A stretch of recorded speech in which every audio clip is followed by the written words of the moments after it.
caused the pivot down to Abington? I can tell you information came in and investigators received both yesterday and today that basically pointed us in that direction, for lack of a better term. I can't go into what the specifics of those sources are or where those resources came from, but we were pointed down in that direction, and that's where we went. Luckily, we had some good assistance from different agencies down in Massachusetts, as well as agencies from Rhode Island, Maine, and obviously a whole lot of different agencies here in New Hampshire. At this point? At this point, we've got nothing to be able to announce from that search. Granted, that search was only being able to be conducted really during the daytime hours. So crews will be back there again tomorrow, continuing the search.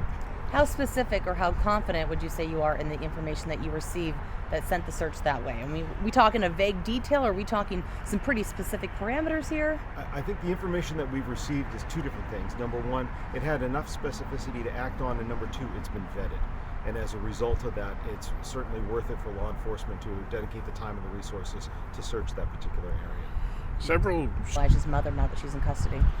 Well, with regards to whether or not anybody in custody has spoken is not something that the state could talk about, whether she has spoken or whether she hasn't spoken.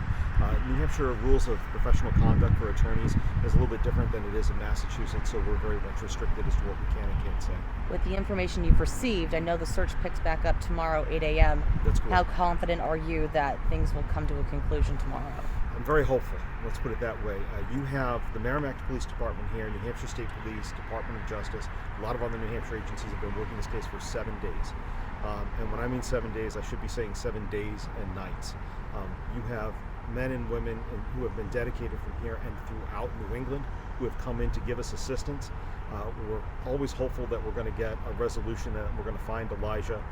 Again, we always thought we were hoping we were going to find Elijah to be okay. At this point, we have to face the probability that Elijah is not okay, and that's how we're going to find him.